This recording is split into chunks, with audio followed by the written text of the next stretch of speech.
I remember back in the day seeing commercials for Call of Duty 4 Modern Warfare on television. The whole thing looked like an insane change of pace coming from the earlier Call of Duties that, at that point, all followed the World War II setting. Admittedly, I was still high from the glory days of playing games with more modernized weaponry like SOCOM United States Navy SEALs on the PlayStation 2, so the looks of something like Call of Duty 4 was certainly appealing, but it was hard to imagine even thinking about dropping SOCOM with confrontation being on the horizon. In the end, Modern Warfare looked so incredible that it was hard to pass up. The whole commercial looked visually epic with all of the action and that scene with the dude falling out of the helicopter. And when it came to finally being able to play the game, it was like hitting a roller coaster head on, experiencing a once in a lifetime thrill that you only get the first time flying through. With that being said, it's one of my favorite games ever, so naturally, when Call of Duty 4 Modern Warfare Remastered was first shown off, it was like, oh man. Unfortunately, the game would be locked behind copies of the 2016 release of Call of Duty Infinite Warfare, something that would actually be criticized on numerous occasions. It was a bold and not so favorable decision that Activision would make. However, it was one that probably paid off in the end, as I personally know many people who had actually bought the Legacy and Deluxe editions of Infinite Warfare just to be able to play that sweet Call of Duty 4 Remaster. Fortunately, Activision would eventually free the game from the shackles of Infinite Warfare and release it as a standalone title in June of the following year. And with that, it's time for us to look back at the beginning and talk about Call of Duty 4. Developed by Infinity Ward and published by Activision, the original Call of Duty 4 Modern Warfare would release on November 5th, 2007 on PlayStation 3, 360, and Windows, with a port to Mac OS X on September 26, 2008, and on the Nintendo Wii with the Reflex Edition on November 10th, 2009. There would also be a Nintendo DS version as well, where you take control of soldiers not related to the regular Call of Duty 4, but the game at least follows events that are related to the plotline. As for the remastered version of Call of Duty 4, as previously mentioned, it would initially release alongside Infinite Warfare on November 4th, 2016 for the PlayStation 4, Windows, and Xbox One. However, Activision would eventually let up and release the remastered version on the PlayStation 4 on June 27th, 2017, and then the following month for Xbox One and Windows on July 27th, 2017. This remaster would be taken care of by Raven Software, who had previously developed titles like Soldier of Fortune, Singularity, and Wolfenstein 2009. However, in the more recent years, they've gone on to collaborate on the development of other Call of Duty entries, including Warzone. Call of Duty 4 Modern Warfare would initially be released with overwhelming praise across the board, with a Metacritic in the 90s range for PS3, 360, and PC. The game would go on to receive multiple awards, including Best Action Game, Best Shooter, and also Game of the Year from several outlets. The remastered version would also receive solid scores, but it wasn't without issues, particularly on PC, the version that I'll be playing. I'll also add that, like my other videos, I don't really tend to go on about the multiplayer components of games, but I'll at least mention this one a little bit. What I always liked about the original Modern Warfare was how grounded the game's multiplayer had felt. It was super balanced and the kill streaks weren't crazy just yet. You only had a UAV, the airstrike, and the helicopter. It wasn't like Modern Warfare 2 where you could see Predator drones, Harriers, and AC-130s and all that other stuff wreaking constant havoc if you had a team of people feeding kills. Yet, despite the simplicity, it was a fun game to play online and definitely one of my favorite multiplayer memories. The game would also have a map pack DLC too, which Activision would also charge money for in the remastered edition. But anyways, that's pretty much the rundown of Call of Duty 4, so let's move on to some story. Call of Duty 4 begins with Gaz talking about the state of the world, with a civil war happening in Russia between government loyalists and ultra-nationalist rebels, and also the state of the Middle East, with Khaled al-Assad fixing to become the top dog. This is where we learn that there's a new SAS recruit whose name is Soap. This begins the first level of the game, FNG, which is pretty much just a tutorial. All we're doing here is learning how to fire guns and knife and stuff, which gets us a nice compliment about how great we are at chopping fruit.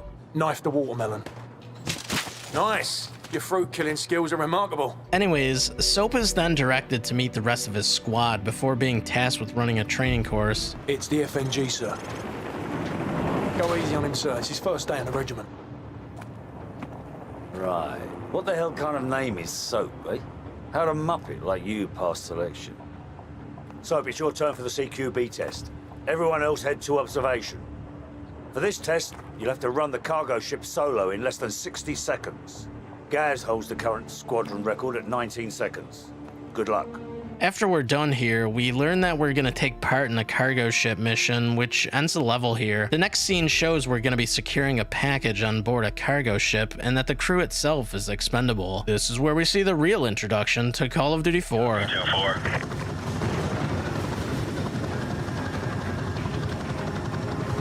30 seconds, going dark.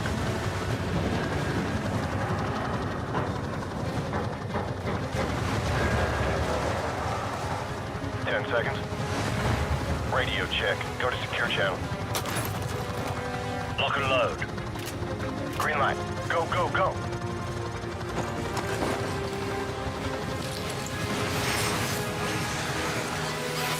Weapons free. Bridge secure. Hold your fire. Guys, stay in the boat till we secure the deck. Over. Roger that. Now on board the ship, the team sweeps the area, eventually heading into the ship where they come across the package in a shipping container, which Price says is in Arabic. However, we learn that there's multiple bogeys heading their way, which leads to Soap being asked to grab a manifest before the team goes on to make their escape. This eventually leads to radio chatter, where we overhear that an enemy aircraft has begun firing when we see an explosion. Bravo 6, come in. Bravo 6, what's your status? What the hell happened?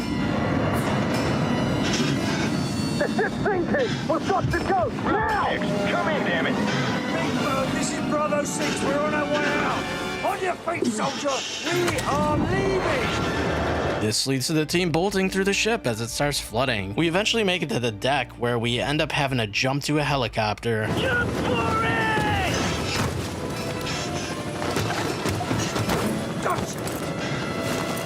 We're all aboard. Go. Roger that, we're out of here. Base plate, this is Big Bird. Package secured, returning to base. Out.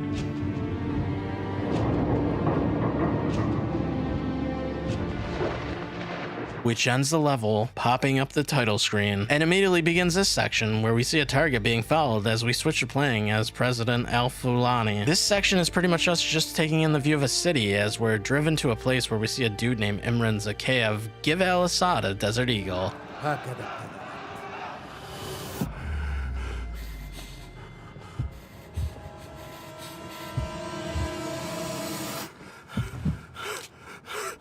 So with this next scene, we learn that Al-Fulani was executed on national television, which leads to us also learning that we're to find and rescue an ultra-nationalist informant named Nikolai who's about to be executed. This leads to the next mission, Blackout. We're then tasked with eliminating outer guard posts along the way to meet Russian loyalists. Once at the location, we find Kamarov, who tells us that BM-21s are nearby with their rockets killing civilians. We go on from here providing sniper support to help out Kamarov's men. This goes on with us having to take out reinforcements at a power station. Price isn't too happy about having to help. However, Kamarov reassures him by saying that they'll carve a path to the informant by taking out the BM-21s. After this, Kamarov goes on saying that they'll be victorious with even more sniper support, which leads to Gaz getting angry and getting the location of the informant out of him. We learn that he's in a house in the northeast corner of the village, which is followed by us rappelling down and rushing to the location before anything happens to Nikolai. Getting to the house, Gaz cuts the power and we head inside, finding Nikolai upstairs. We then head to an LZ and extract, which ends the level, where we learn about the United States going in to attack Al-Assad. The next scene here, we learn that the Marines are now heading in to secure Al-Assad, which begins the next mission, Charlie Don't Surf, where we're playing as Sergeant Paul Jackson, with us following a dude named Lieutenant Vasquez. During the opening, we're traveling via chopper when we rappel in, going to a building where we breach and search for information on Al-Assad. After this, we go to regroup with First Squad, learning that Al-Assad is broadcasting at a nearby TV station. Once there, we head inside, making our way to the second floor where Al-Assad is presumed to be. Along the way, we come across Griggs and his team, who says that they haven't seen Al-Assad either. Continuing on, we eventually get to a room where Griggs says that he could hear him. However, it ends up just being a looped pre-recorded broadcast, which ends the level with Lieutenant Vasquez saying that we have a new assignment, which is followed by a scene where we learn about Al Al-Assad making his last stand. We also learn about an M1A2 tank called Warpig being dead in the water in the area, with our team being sent to secure it. This begins the level The Bog, where we learn about Warpig being stuck half a click north of the starting point. Our objective here is to secure Warpig, but first we need to eliminate enemy forces in a nearby apartment to move forward. After making it past the apartment, we're then tasked with using a javelin missile to blow up enemy tanks. Once the last tank is down, we continue on to Warpig's location, intercepting the enemy before they can overtake it. This is followed by us going to destroy an enemy's EPU by planting C4 and then going on to secure the southern sector, placing an IR beacon for air support that blasts away at the remaining enemies in the area. With the enemy forces now eliminated, we regroup with our squad, where Vasquez informs the group that we're going to be taking up defensive positions around the bog to buy engineers time to get the tank fixed up, which also ends the level, and switches us back to a scene where we hear Gaz talking about Nikolai being taken to a safe house in Hamburg. This starts the mission Hunted, where our helicopter is shot down right in the beginning. Surviving the crash, Price says that they need to get moving before a search party arrives as we head to an extraction point, eventually coming across this old dude being harassed, and then this house where we come under heavy fire as Gaz opens a door to a basement where we find shelter from the enemy. Not long after this, we hit a point where an AC-130 starts blowing stuff up, which ends this section, and shows the scene of an AC-130. The next mission, Death from Above, we're manning the guns of an AC-130 supporting Price's squad. It's really just blowing stuff up until they get to an LZ. But once we're done here, we switch back to the USMC with a scene where we learn about Al-Assad's forces now falling back to the presidential palace, with Warpig now en route, beginning the level Warpig. At the start of this level, we see that things are quite hot, as our objective is to escort the tank to safety by clearing the area of enemies. Eventually, we get to watch Warpig blow up another tank, and then we get our new objective of getting to C-Night LZ for extraction, where we also learn of Al-Assad's location, which ends this level. The next scene shows that Al-Assad is in the capital city, and that there's a possibility that he has a warhead. This starts the level Shock and Awe, where we're softening resistance by blowing stuff up. We eventually land and get tasked with assisting in extracting an advanced recon team, coming across their location and then bringing them to an LZ, where we go back to manning a grenade launcher. Heading into the air, we learn that a SEAL team was able to locate a nuclear device at Al-Assad's palace when forces are told to fall back. However, a friendly pilot gets shot down, which leaves us having to rescue her. We rush to the pilot, carrying her back to the helicopter. Hearing again that there's a possible nuclear threat in the capital, we're told to proceed to a safe distance until an all clear is given. However, there isn't enough time.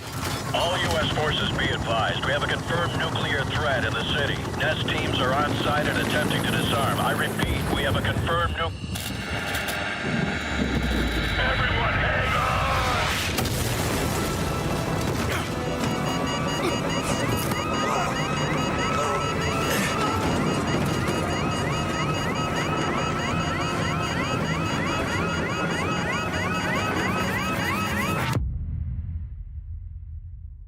So after the nuke scene, we're shown a transition of all of the affected soldiers in the area, with Sergeant Jackson being tracked as we switch back to him. Initially surviving the crash, Jackson crawls through the downed helicopter, seeing the blown up remnants of the city before he eventually falls to the ground and dies. We see in the next scene that Jackson was KIA when we switch back to the SAS, with Nikolai sending Price the location of a safe house where Al-Assad is located. This begins the level Safe House. Our mission here is to secure a village and to locate Al-Assad. This inevitably takes us to a scene where we get to witness Price go hard. Remember, we want Al-Assad alive. He's no good to us dead. Let's go.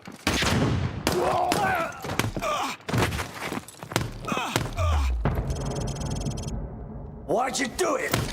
Where did you get the bomb? لم أكن وراء ذلك. Who then? لم أكن وراء ذلك. Who? Give me a name. A name. I want his name.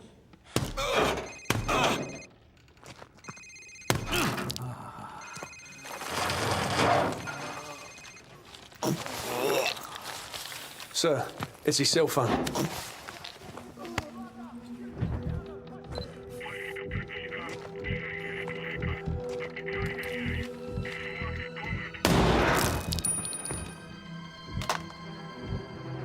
Who was that, sir? Zakhaev. Imran Zakhaev. It ends the level with Price executing Al-Assad after hearing Imran Zakhaev on the phone. The next scene shows us going back 15 years ago with Lieutenant Price being located in Pripyat, Ukraine. Price says that he was just a lieutenant back then doing wet work. We learn here that Imran Zakhaev was able to get his hands on nuclear material during this time as well, which would lead to the authorization of his assassination. Price also says here that he was under the command of a Captain Macmillan, which begins the level all gillied up. The level begins with Macmillan saying there's too much radiation, and then we head off following behind him, choosing to either sneak past or snipe dudes. However, our path has eventually led to this point where we end up having to sneak through a convoy of enemies. Easy, lad. There's too many of them. Let them go. Keep a low profile and hold your fire. Try to anticipate their paths. If you have to maneuver, do it slow and steady. No quick movements.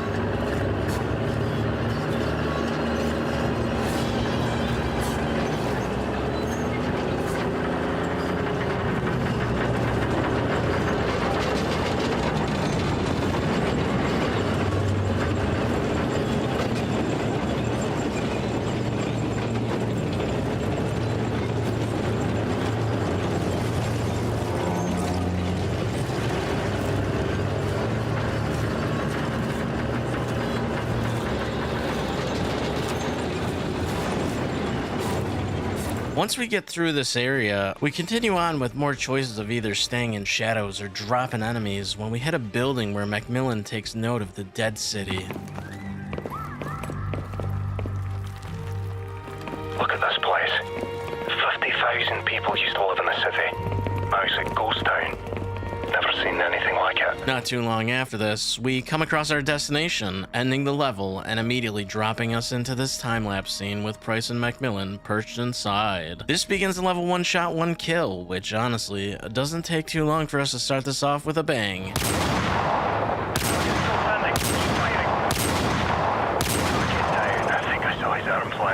Nice work, Lieutenant. We got him. Once Zakhaev is down, we take out an attack helicopter and then go to make our escape out of the hotel with our dudes being moments away from being blasted with a boom. This leads to the two having to get through the area with an extraction incoming. However, we eventually hit this point where we gotta snipe another helicopter when Macmillan gets hurt, leaving us to have to carry the dude. Once we hit the extraction zone, we drop Macmillan in some grass and then prepare for an enemy wave, holding out until an evac helicopter arrives. After it finally comes, we pick up Macmillan and drag him to it, making our escape, which ends the level. The next scene moves us back to the present, where we learn that the team has to wait a half hour for a chopper. Price says that the ultra-nationalists are gonna come for Al-Assad, and that they'll need to hold their ground at an extraction point. This leads to the mission Heat, where we take up defensive positions along a ridgeline, waiting for enemies. After mortars start raining down, they head back, going on to defend the southwestern approach. However, we learn that the LZ is too hot and that there's SAM sites all over the mountains, which means that they need to move the LZ. Under heavy fire, the team heads to the new extraction area, surviving until the helicopter comes in when they're eventually picked up, which ends this level. Our next scene here, we see that there's now a joint operation between the SAS and the USMC. Price says here that they're going to use Zakhaev's son, Victor, to lure out Zakhaev with Kamarov knowing his location. We're then thrown into the level Sins of Our Father, where our first task is to locate and clear an enemy checkpoint. Once this is done, the group changes into enemy uniforms, setting up an ambush for Zakhaev's son. The plan goes south, unfortunately, as our lookout gets knocked down, with us now having to chase Victor down. We do catch up with the dude,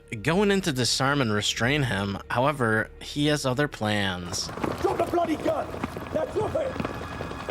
I can put one in his leg, sir. No, we can't risk it. Hold your fire. So take his weapon and restrain him. Drop it! No!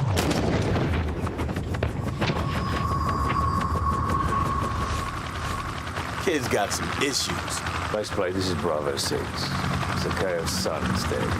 We're coming home. His son was our only lead, sir. Forget it. I know the man. We won't let this go unanswered. Let's go. Which also ends the level with this next scene of Imran Zakhaev giving an ultimatum. Our so-called leaders prostituted us to the West, destroyed our culture, economies, our honor. Our blood has been spilled on our soil.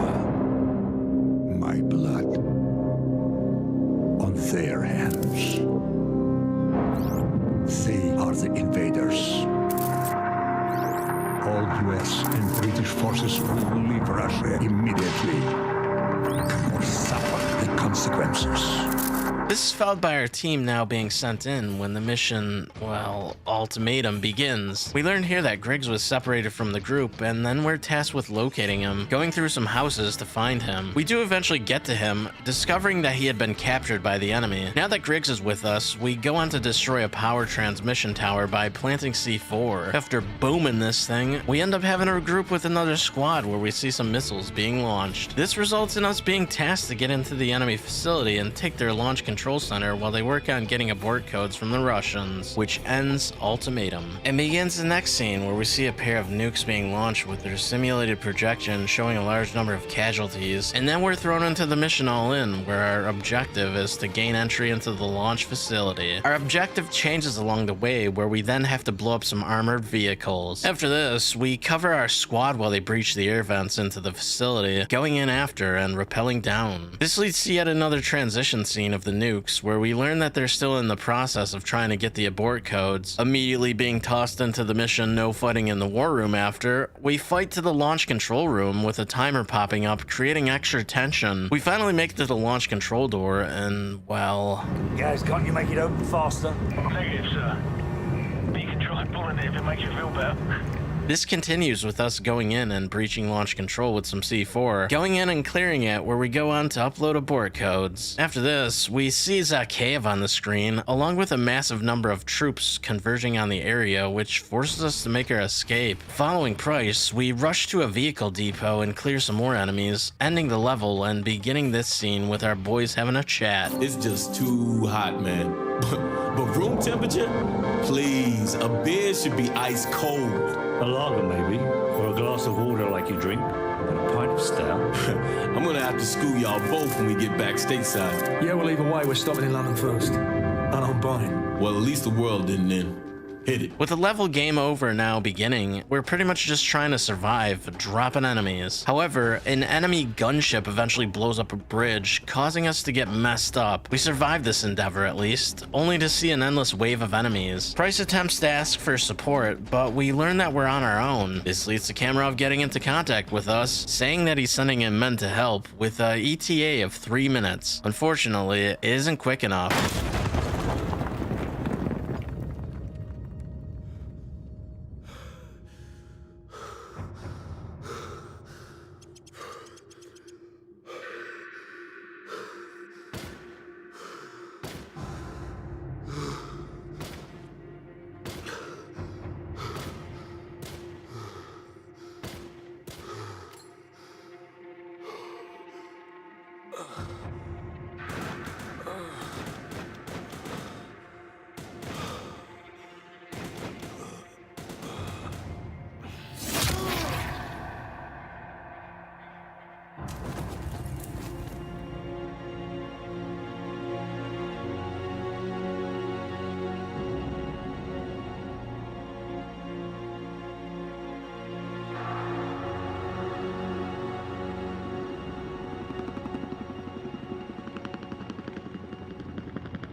So with this scene, Gaz and Griggs are killed, with Price sliding a pistol to Soap, which lets us drop Zakhaev, and then shortly after, Kamarov comes in to save the day. But as we're being taken away, we see a soldier look like he's trying to save Price, whose final status is now in question, as the screen fades to white, with the newscaster talking about how the Russian missiles had fallen within UN protocols. It ends Call of Duty 4 Modern Warfare, but not before we hear this line. We're going deep, and we're going hard.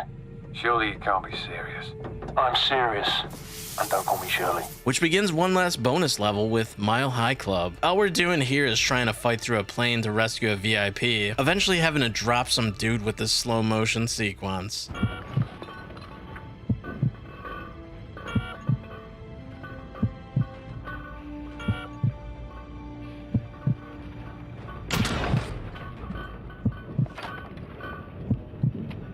After this, we go to exit the plane, finally ending Call of Duty 4 Modern Warfare Remastered.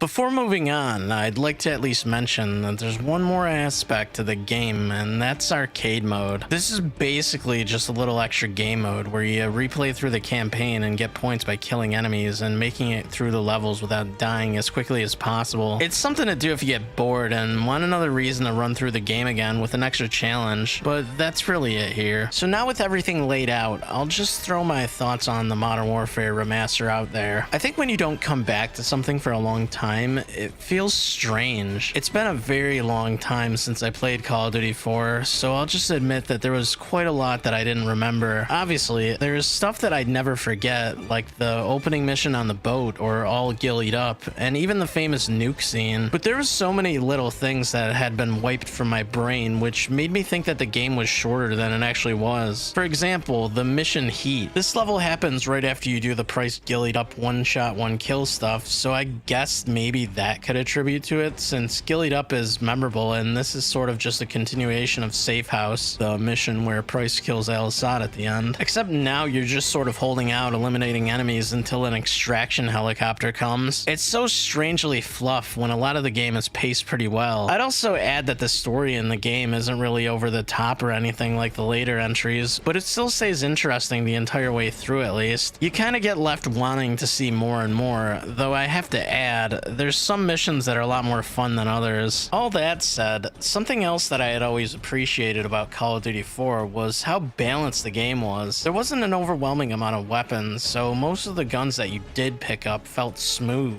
This is something that obviously still applies for the remaster, as the game is pretty much the same. This includes the, oh boy, the grenade spam. If you're unfamiliar with this, I'll just flat out say that both Call of Duty 4 and World at War were notorious for enemy grenade spam. Seriously, you could still find yourself dodging grenades left and right, sometimes to the point where you gotta back away. That being said, this game is quite difficult when you compare it to the post-World at War entries. Why? Well, it stems from more than just grenade spam. See, in the older Call of Duty games, enemies had a tendency to respawn far more. Since Call of Duty 4 Remastered stays true to the original game, this is an element that hasn't really changed. There are, however, some changes. For example, you can see Makarov and Yuri now in the level one-shot, one-kill, which fixes some of the continuity issues that would pop up in Modern Warfare 3. Regardless, the Remastered mostly stays true to the original, and that's something that I can appreciate. What I also have to give credit to in the Modern Warfare Remaster is just how gorgeous this game looks. Seriously, some of the levels look impressive. My favorite was probably the bog. That introduction section with the night vision goggles where you could see all of the green lasers is still a cool sight and looks just as crazy as I remembered it looking in the original Call of Duty 4. Naturally, I'm gonna give credit to All Gillied Up as well. Something about the foliage and the area design is just exquisite in HD and really stands out as being one of the more impressive levels in any Call of Duty. I also give credit to Crew Expendable as well. Something about the stormy atmosphere of the level really stands out, and that run to the helicopter at the end feels so epic. Absolute gem of a level, easily one of the best. Audio stuff is also good. Guns sound a bit weird in the Call of Duty 4 Remaster, though I suppose the reason for that could be that like half of the levels you're using an M4 with the silencer on it. I think the most satisfying weapon that I picked up in the campaign was the R700. I don't know why, but I thought this one sounded really raw, like a shot of lightning. I'd also add that the game's music is still quite good as well. It's not overly epic like Modern Warfare 2 or hardcore metal like Black Ops, but it's still good. I'd also say that the Marines and the SAS themes are catchy enough to get stuck in your head. Outside of that, the voice acting in the game is also good too. We get the same old Price, and we know Gaz is the same dude who does Ghost and Wallcroft in the original Modern Warfare 2 and 3, but both of these dudes have great performances here as well, and I don't think they'll ever get old either. But now we come to one last section, and that's the flaws of Call of Duty 4 Modern Warfare Remastered. Well, apart from the Steam version being relatively broken with some settings that you need to play around with so the game doesn't crash, it's mostly fine. I feel like I always have to nitpick something when I like a game, but I guess if there's something that I feel didn't age too hot, it's the respawning enemies. Like, this game is short, but I can only imagine how much shorter it would have been without some areas feeling like they were filled with endless waves of enemies. Granted, I think that this combined with the grenade spam added to the difficulty too, but I think I can overlook the grenade stuff more than the respawns. I'd also add that the game has moments where there's a little tedium too, like these moments where you have to wait for people to open doors. I don't know why, but this was something that started to get to me towards the end. There were so many random moments where I found myself a little irritated that I had to sit around and wait for like 5 minutes for Price to come up and open a door for me to continue. It's not really a huge deal, but damn, hurry up, Price. So that about wraps it up. In closing, the Call of Duty 4 Remaster is a solid entry that adds a fresh coat of paint to a game that's one of the best of its kind. Some of the issues with the Steam version suck, and there's certain aspects that didn't particularly age too hot, but the game itself is still entertaining and definitely hits them nostalgia vibes hard. The game's constant action leaves you wanting more and more just to see what kind of stuff happens next. It's a great introductory entry to the original Modern Warfare trilogy, and honestly helps show why Infinity Ward was so ahead of the FPS game back when they first made Call of Duty 4. It's a special game and one that deserves all the recognition that it received.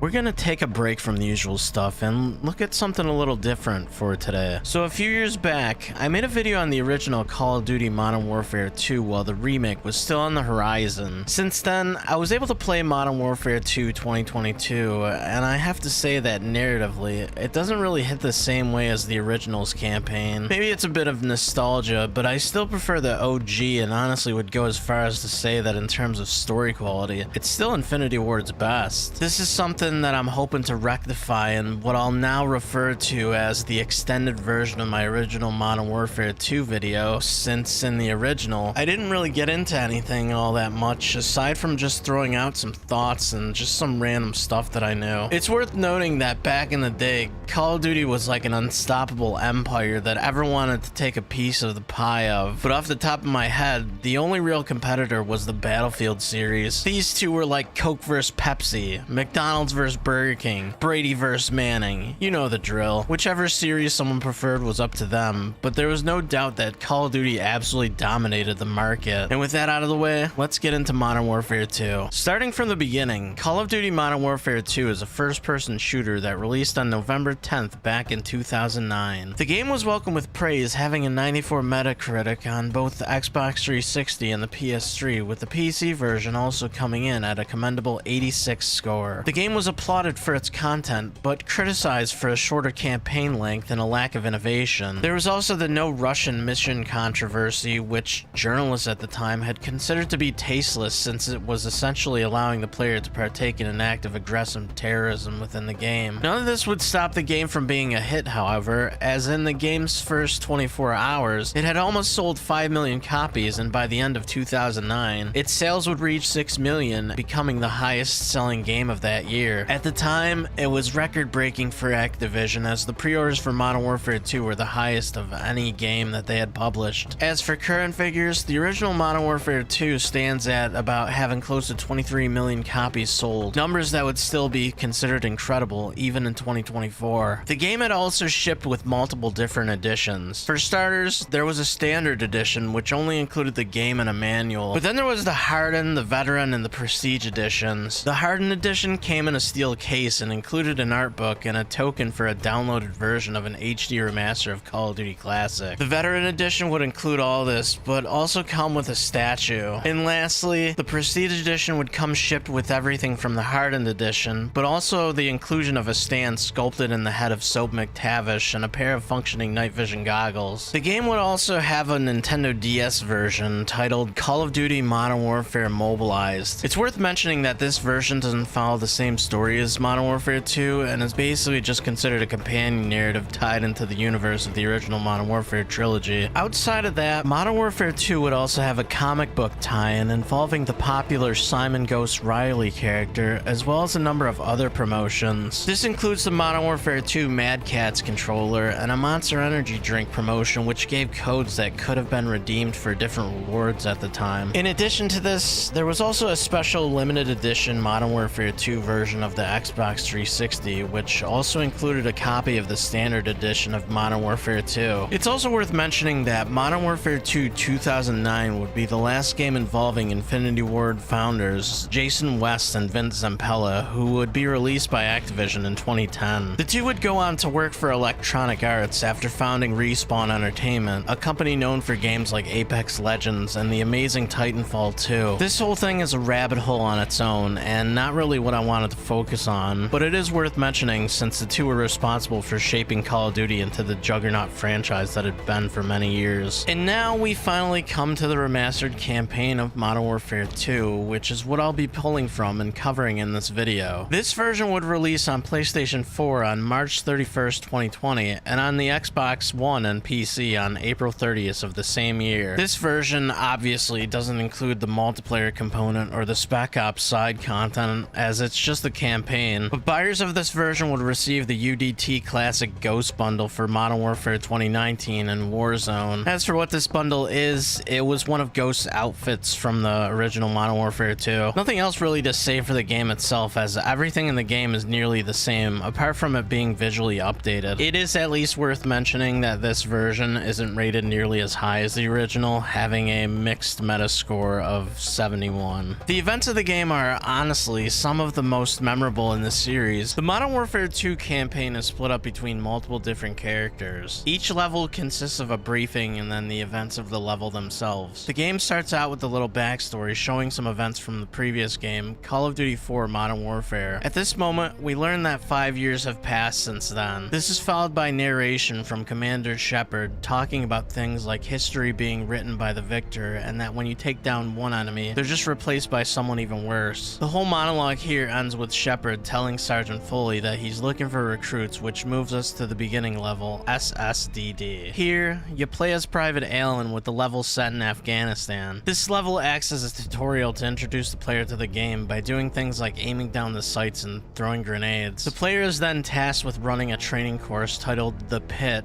where you go around eliminating targets while avoiding civilian casualties while Commander Shepard looks on. It's worth mentioning that it is actually possible to kill Shepard here, though it doesn't really do anything except cause you to have to restart from a checkpoint. Anyways, after completing the pit and choosing whatever difficulty you want, you continue the game with a siren blaring where you find out a unit is trapped in the red zone and that they've lost contact with them. This level ends with Sergeant Foley telling everyone to get to a vehicle because they're moving out. Nothing spectacular here, it's just the game's tutorial like I said. Moving along to the mission Team Player, we have yet another briefing with Shepard. During this scene, Shepard explains that the US has the most powerful military and that every fight is their fight, with him explaining the utilization and teachings of Modern Warfare, with Shepard once again explaining that history is written by the victor. Continuing off of SSDD, Team Player is another level set in Afghanistan as the game begins with Private Allen being blown the heck out of a Humvee by an RPG. This is followed by Shepard picking up Allen and saying, Get up, Private Allen! Rangers lead the way! Allen then joins in on a firefight, which eventually leads to the group mounting up in another set of Humvees and a scene of a building getting blown up with a soldier saying Shepard doesn't care about danger close, which is when friendly forces are near an intended target designated for artillery or bombs. After this, the Rangers move out into some narrow streets where they're then attacked by sniper fire. This sequence is ended with the Humvee that Allen is in flipping over with his team taking cover in a building with Alan and the crew securing the area. They eventually make it to a school where they once again secure the area, which leads to the team moving to a rally point where Private Allen is then officially recruited by Commander Shepard, saying that he'll be taking orders from him from now on. The next mission is called Cliffhanger, and during the briefing of this section, we see that Alan is now reassigned. Essentially, we're informed here that Alan is to take on an undercover assignment where he says that the antagonist Vladimir Makarov is the prize. Shepard responds by saying that Makarov is just a killer and then welcomes Alan to Task Force 141, which is supposed to be a group of the best handpicked soldiers around the world. We then find out Sergeant Gary Roach Sanderson, who we're now playing as, and Captain Soap McTavish are on a mission to recover a downed ACS module that is located behind enemy lines in Kazakhstan. This mission begins with Soap and Roach scaling the side of a mountain in a snowy environment. They then sneak through a base, taking out enemies with stealth under the cover of a blizzard. Roach eventually goes and plants explosives on a fueling station, after which he regroups with Soap at the enemy hangar. Roach then goes off from Soap and secures the ACS module, but when he returns, it's discovered that Soap is compromised. This leads Roach to blow up the fueling station, where the two then follow up by bodying the enemy soldiers. They then rush off the base, eventually coming across some snowmobiles that they use to get away. During this sequence, they're chased by soldiers, resulting in them having to fight their way out before they eventually jump across a really large gap in the mountain where they are able to make their escape via helicopter. Moving on to the next mission, we have the controversial No Russian. During this briefing, Shepard tells Alan that 141 was able to successfully complete their mission with only 2 people. We then find out Private Allen is now under the alias of Alexei Borodin. Shepard here explains that Makarov is pretty much a really bad dude who trades blood for money and that he's our new best friend. So basically, we're playing as Alan here, who is undercover as one of Makarov's men, and the mission itself takes place in the Zakhaev International Airport of Moscow, Russia. During this mission, it's pretty much chaos with civilians being attacked by Makarov and his crew. I'll be honest, there really isn't much to say here. Eventually, the group is attacked by FSB, which is the Federal Security Service. They make their way through them, where Makarov and crew are eventually led to a van where Alan is then shot and killed, with Makarov saying that when his body's found, Russia will cry for war. The next briefing, we officially find out that Alan was killed in action, and then we hear a conversation between Ghost and Soap saying that Russia won't let the massacre go unanswered, as the picture is now painted that the American Alan was the one behind the attack. In the mission takedown, Task Force 141 is then sent to find proof that Makarov was the one who orchestrated the attack. This leads them to Rio de Janeiro, where they are then tasked with finding Alejandro Rojas, who we're told is the one who supplied the assault. This mission begins with Task Force 141 following behind a van. They eventually run into and then chase after a man who knows where Rojas is located. The beginning section is a run through the streets of Brazil, with mayhem happening all around, with the player eventually tasked with dropping the target with a non-lethal takedown. This is followed by a scene where it's presumed that Soap and Ghost torture the man for information, and then Roach is split off to find more information on Rojas. The next section is even more chaotic, as the group is led through a favela where they're under fire by a militia the whole way through. We eventually hear through radio chatter that the team has in fact spotted Rojas. This leads a player to have to fight through some more extremely narrow areas primed for ambush. After this section, we see Soap tackling Rojas down into a car where they detain him, and then the level ends with the group saying that they are on their own. The next briefing switches back to the Rangers. In this scene, we find out that the United States is under attack, which they initially believe was a glitch. This is followed by some dialogue where we find out that the Rangers are in one of the areas being attacked. This mission is called Wolverines, and the level is set in northeastern Virginia within the United States. In this mission, you play as Private James Ramirez, who is riding passenger in a Humvee that's eventually blown up by a BTR. From here, the player makes their way through some backyards and streets, eventually throwing some smoke grenades to get by a BTR and into an alley where the Rangers regroup at a restaurant near a crash site where they're tasked with defending the location of a government official VIP codenamed Raptor. During this section, Ramirez uses a Predator drone to take out targets and then is tasked to secure and defend a burger town while the squad moves Raptor. After this point, the player is then tasked with eliminating enemy gunships by using Stinger missiles. Once all this is done, the level's pretty much over, with Ramirez regrouping with a convoy with the VIP secured. The following briefing takes us back to Task Force 141 in Brazil, where it pretty much shows that America is under attack by Russia, which makes them unable to extract. This results in Soap saying that he knows a guy who could get them out. This being returning character from Call of Duty 4, Nikolai. We then find out that the only person that Makarov hates worse than the Americans is locked up in the Gulag. The level here, the Hornet's Nest, is a continuation off of Takedown, where we see Task Force 141 fighting their way to a landing zone. The team makes it to the first landing zone, but it's apparently too hot, so they're then tasked with moving to a secondary location. This section's main event has Roach split off from the rest of the group after falling off of a rooftop, where the player then has to run through the area to make their way back to the rooftops. This level ends with Roach jumping to a helicopter rope ladder to escape the militia presence, thus ending the level with Soap telling Nikolai to get them to a sub. The next briefing is back to the Rangers, with Shepard saying that he's commandeering Sergeant Foley's unit and that he's requisitioned a striker from the 8th Armored. In this level, named Exodus, the player is once again in northeastern Virginia in the United States. The goal of this level is pretty much taking down anti-aircraft guns so that civilians can evacuate the area. In the same way as the opening part of Wolverines, you're pretty much making your way through houses. However, in this level, Ramirez has the ability to mark targets to get the striker gunner, named Honey Badger, to lay down fire. Midway through the level, the Rangers are given additional orders to divert to a house after they destroy the anti-aircraft guns, where they are to extract a high-value individual from a panic room. Once there, they find a crashed plane that's destroyed half of the house, with the target inside being dead. Ramirez is then told by Sergeant Foley to grab intel from a briefcase, which then prompts Dunn to take notice of suspicious tattoos of a deceased person in the other room, which then ends the level. We're then switched back to Task Force 141 as Roach. During this briefing, we hear Soap ask Shepard why they aren't being sent to the fight. Shepard then tells Soap that the person they're searching for is Prisoner 627, who they can't currently get to. This leads Task Force to be sent to oil rigs that Russians are using as SAM sites. However, they can't just blow them up because there's oil workers being used as human shields. Therefore,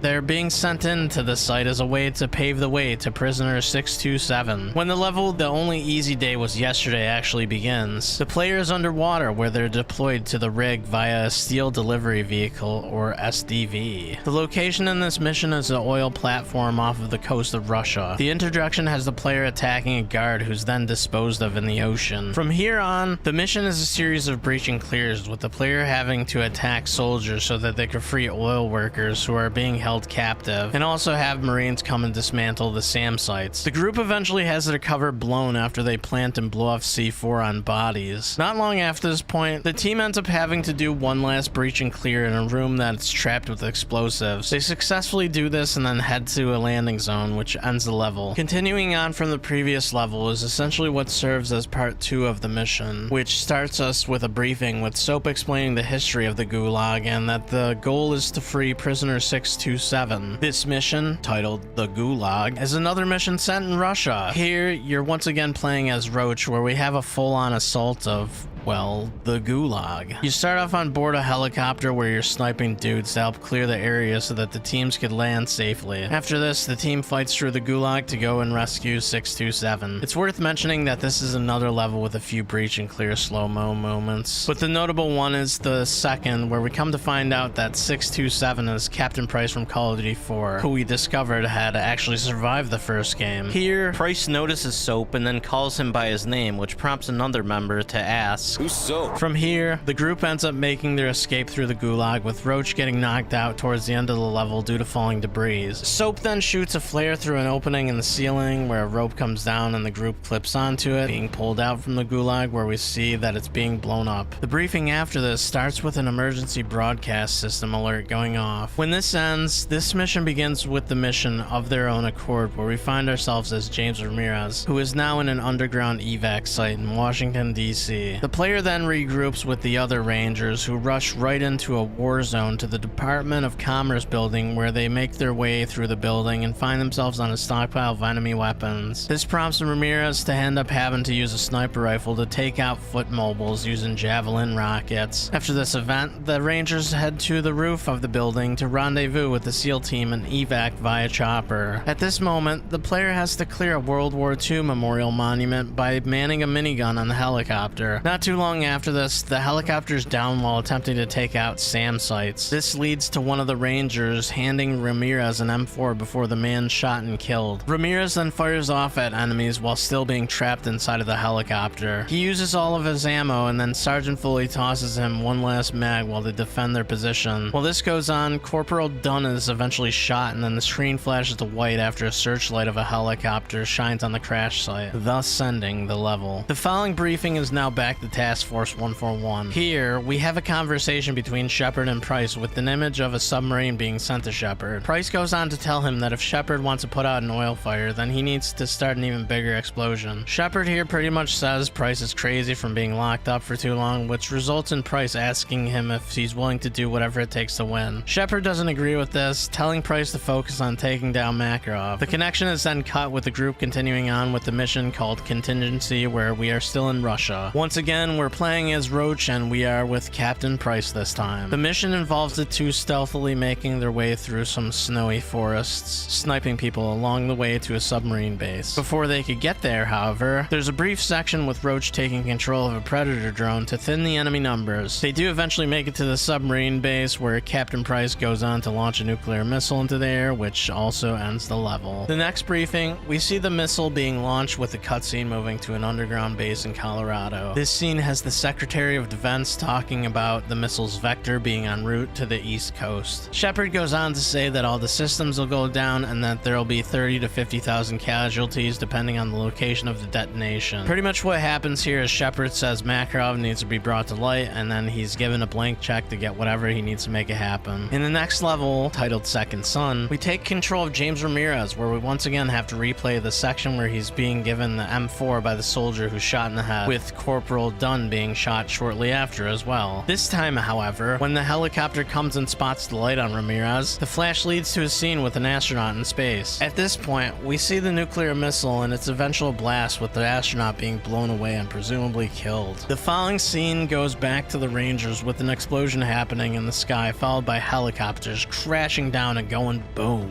While this happens, one of the Rangers frees Ramirez from the helicopter wreckage, where the group runs to an opening in a building as choppers continue to fall down from the sky, with one last explosion before Sergeant Foley tells a panicking Dunn to shut up because their weapons still work, which means that they could still fight. Foley then goes outside and the Rangers continue through the streets of Washington, D.C., where they meet up with a soldier who tells them to get to Whiskey Hotel. After fighting what remains of the enemy forces along the way, the Rangers eventually come across the president's bunker, where they find that it's flooded. This ends Second Son and begins the mission Whiskey Hotel. There's no briefing in this mission since it's an immediate continuation. In this mission, there's another war zone happening, this time in front of the White House. During this scene, it's learned that the White House still has power, which could be used to contact Central Command if it's taken. This leads Sergeant Foley and the Rangers to storm the White House. Upon heading into the White House, they make it to the Oval Office, where they find out that the city is going to be leveled due to Hammer Down protocol going into effect. This essentially means Washington, D.C. is going to be leveled with airstrikes, and buildings not marked by green flares were going to be blown up. At this moment, the group rushes through the White House, absolutely botting everything in an attempt to rush to the roof. Naturally, they make it to the top of the White House and then pop green flares, causing the fighter pilots to abort their strike at the last second. This is followed by my favorite interaction in the whole game. So, when we going to Moscow? Not soon enough, man. But I know we're gonna burn it down when we get there. When the time's right, Corporal. When the time's right. And with that, we have the end of Whiskey Hotel and the Rangers section of Modern Warfare 2. This mission is followed by another briefing with Task Force 141, where we find Shepard telling them that he has a blank check and that they're going to use every last cent of it to take down Makarov. We then find out that there's two remaining places where Makarov could be. One at the Caucasus Mountain near the Georgian-Russian border, and the other in Afghanistan. Task Force 141 is then split up, with Roach and Ghost going to the safe house in the mountains, and Soap and Price heading to Afghanistan. This brings the start of the mission Loose Ends, where we are once again playing as Roach. Following Ghost, Roach heads to Makarov's safe house on the Georgia-Russia border, where the group is ambushed after setting off bouncing Bettys. Roach survives the assault, continuing on with the remaining members of the group, who push to and breach and clear the safe house. After this, the team collects intel while defending the safe house as they wait for Shepard's extraction forces. Roach then grabs the data storage module filled with intel and runs off to the landing landing zone where he's knocked out by an explosion. Ghost grabs and drags Roach, and they continue to the landing zone with Roach holding off enemies. The two make it to Shepard safely, where we see yet another iconic moment happen. You have the DSM. We got it, sir. Good. That's one less loose end. So in this scene, Roach was shot by Shepard, and then Ghost tries to attack him, but is then shot in the chest. After this, we hear radio chatter with Captain Price screaming that they're being attacked by Shepard's men over in the boneyard of Afghanistan, and for them to not trust Shepard. Obviously, it's too late for this, as their bodies are then thrown into a pit where the remains are incinerated by Shepard and his men. The following briefing has Soap yelling for Roach and Ghost, but obviously they're dead. Price tells Soap that Shepard was cleaning house and gets into contact with an inbound Nikolai, who says that Shepard and Makarov's men are fighting each other. In this mission, named The Enemy of My Enemy, you're now playing as Soap, who's in eastern Afghanistan. There isn't much to this mission, it's mostly just running through bodying dudes as you make your way to a rally point. Midway through though, Price contacts Makarov, who goes on to give Price Shepard's location. Soap continues onto a runway after this, where he gets into a Jeep with Rook and Price. Driving away and fighting off enemies, Rook gets shot in the head, which prompts Soap to have to take the wheel, steering into the ramp of Nikolai's plane where they successfully escape. The next briefing shows that Price and Soap are wanted now. This prompts Price to have a monologue proclaiming that they'll kill Shepard in the end. In the mission, just like old times, we now find that Soap and Price are at Site Hotel Bravo in Afghanistan. The two then head into the site, taking out patrols as they make their way to and through some caves. They eventually end up in a room that's breached by Shepard's men, and then they fight them off. After bodying the entire group, we then hear some radio chatter with Shepard now knowing that Price is at the site. Eventually, they hit another breaching point where they drop a room full of dudes in a control room that's rigged with C4. After this, we then hear Shepard talking on a loudspeaker where he issues Order 116 Bravo because the site's been compromised. Price then yells to Soap to override the door controls. The two then rush out of the room as explosions go off, and we see that Shepard sends a danger close fire mission. We see at this point a bunch of Shepard's men got bodied by the strike as we clean up the rest, fighting to another cave where the level ends. The final briefing message here is an audio message of Price saying history is written by the victor, and that history is written by liars, and that Shepard's lie will become truth if they die. As this ends, the start of the mission endgame begins. Soap and Price grab a boat and head off to catch Shepard, fighting Shepard's remaining men along the way. Eventually, they catch up to Shepard, who appears to have been extracted, but then Price shoots the helicopter out of the sky before they could go any further as a sandstorm approaches. After this, and while trying to back the boat up, both Price and Soap are swept down a waterfall. Soap ends up on a shore hearing Price say that they can't let Shepard escape. Searching the crash site, Soap sees an injured Shepard running away. Soap follows him, but before he could go in for the kill, he's stabbed by Shepard. We then hear Shepard talk about how 5 years ago he lost 30,000 men in the blink of an eye, in reference to the nuclear explosion in Call of Duty 4 Modern Warfare. This is followed by Price coming out of nowhere and tackling Shepard. The two then fight with Soap crawling to a gun that's kicked away from him before getting stomped in the face. We then see the knife that Shepard put into Soap's chest and pull it out, throwing it right into Shepard's face. Soap then slowly fades out, but before he completely goes out, Price pops up and then drags him to Nikolai's helicopter. Price tells Nikolai that they need to get Soap out of there, and Nikolai responds by saying that he knows a place, and then the game ends. And there we have Modern Warfare 2. After finishing Modern Warfare 2, I could safely say that the game still hits the feels. There's so many epic moments that still give me the same vibes that I got playing the game years ago. It really should be stated, Modern Warfare 2 is like a cinematic spectacle that could be compared to the likes of big budget Hollywood films. We see this with levels such as Whiskey Hotel, Second Son, and even Wolverines. I'll just be honest, this aspect of the game is really what keeps things memorable for me personally. It isn't like it hasn't been done before with the Modern Warfare series, and it isn't like it never happened again after. But when it comes to the approach of so many levels in Modern Warfare 2 and specific, it's really like the game is more of a spectacle versus a simplistic military shooter. But even with that in mind, I do have to say that there were a few levels in the game that didn't feel as good as I had remembered. Take, for example, Takedown. Something about this level feels slow. It's filled with tons of choke points with the more narrow streets, and constantly feels like you're getting smoked from every angle. I hated going through this level and felt nothing but a sigh of relief when I was finally finished with it. And then it sort of of continues on with the mission The Hornet's Nest later on. This is kind of the same deal, another mission filled with tons of choke points, though I at least found this one to be a lot more feasible to navigate without getting blasted from some ridiculous angle. This was another one that I just wanted to get through as quickly as possible. As for which missions I found to be the best and which ones I found to be the worst, starting with the best, I'd say that I found either Whiskey Hotel or Second Son to be the absolute strongest in the game. Whiskey Hotel has such an epic ending, with the run up the White House to pop off the green flare so the White House doesn't get leveled. And then with Second Son, there's something about the beginning where you're under fire and then watch the distant explosion go off and see helicopters raining down from the sky. The eventual downpour that occurs with the lighting in the game is really amazing too,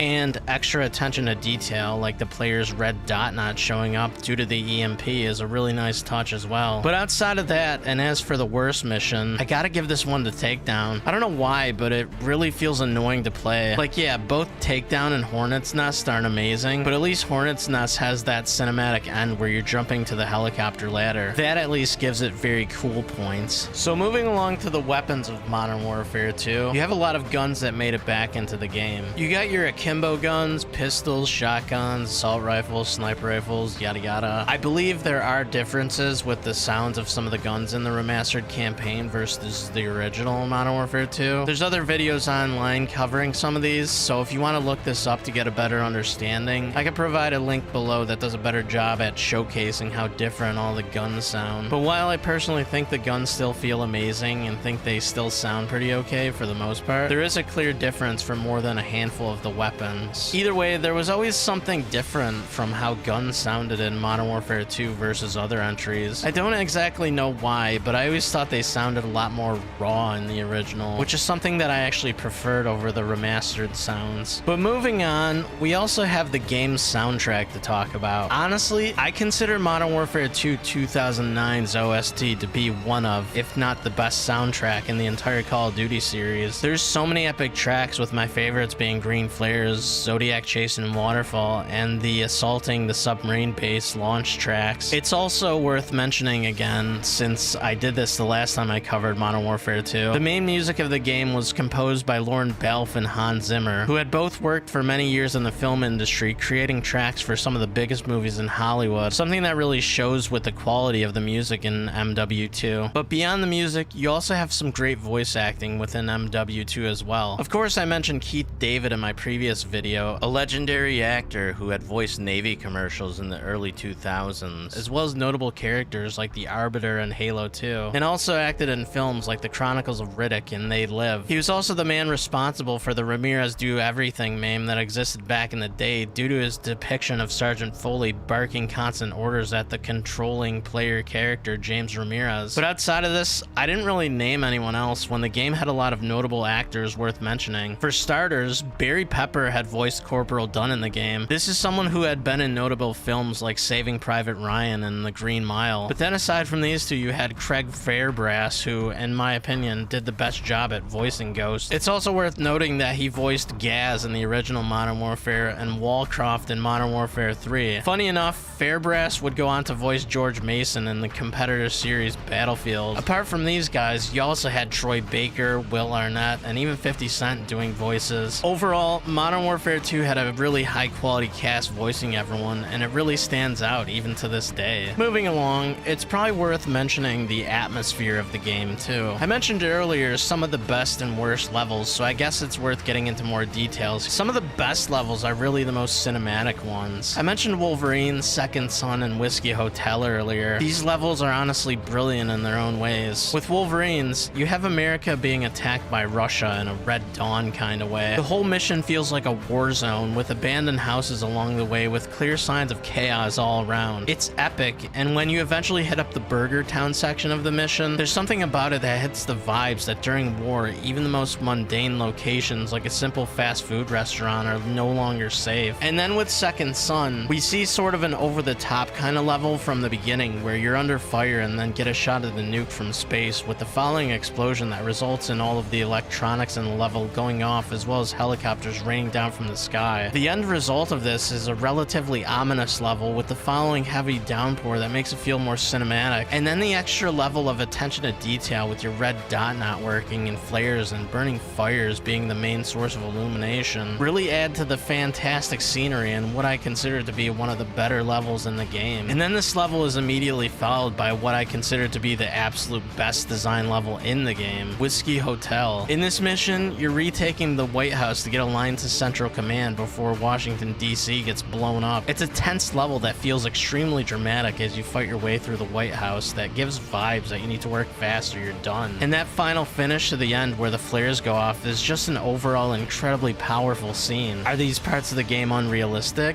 Maybe. But are they still awesome? Absolutely. And that's pretty much what you could find throughout the game, and really reinforces the idea that Modern Warfare 2's campaign is more of a cinematic spectacle versus just a simple military shooter. So what about the flaws in Modern Warfare 2's remastered campaign? It's nitpicking, but I'd like to at least mention one or two things. For starters, I think I felt repetition towards more levels in this game than I originally remembered when I played it back in the day. This is something that I initially felt during the mission The Only Easy Day Was Yesterday. I don't know if it's because I've been so overexposed to these slow-mo breach and clear sequences since this game came out, but these just don't hit the same way as they used to. And then the fact that there's more than one of these sequences here, and even more in the following Gulag level, and then later on you get a bunch more during the level Loose Ends, it makes it feel a little like, I don't know, maybe they could have switched it up or something when they were designing this, or maybe just not had as many. Like when you see it the first time, it's kind of cool, but then you see it again and again and again, and I don't know why, but it just comes off as a little monotonous now. But like I said, it's a little nitpicky, but I find that this sort of stuff just doesn't hit the same way that it used to. There isn't really anything that could be done here to make it feel any different, and I at least appreciate that they didn't change the campaign, but I just figured that I'd mention that I find it kind of annoying now. But what I will say is an issue is things that take away from the original experience of Modern Warfare 2. I mean, maybe in some ways I understand why they removed the multiplayer component, but I have no clue why Spec Ops was removed. I think it would have been nice to have the option to at least keep these missions intact, since they wouldn't really have taken away from the newer Call of Duty games multiplayers too much, if at all. If anything, it would have made the game more enticing to actually buy in the first place, since the game's campaign is so short as it is. It's literally like a 5-hour campaign on regular difficulty. But that's all I really have to say about the Modern Warfare 2 remastered campaign. It's a good story with a lot of cinematics that make it feel like an epic journey over anything else. Certain aspects of the game feel a bit annoying now, and some levels straight up suck, but the overall narrative of the game is still quite good and holds up in ways that I feel are far better than even the remakes of the Modern Warfare games. Do I wish they would have kept some things like the original gun sounds intact? Yeah, sure, but I don't think the new ones really hurt anything too much. It's just the option of being able to switch between the two would have been nice if that were somehow possible. I also have to give props because they didn't mess with the campaign by removing things like no Russian for being controversial or something, so that at least gives a thumbs up from my end too.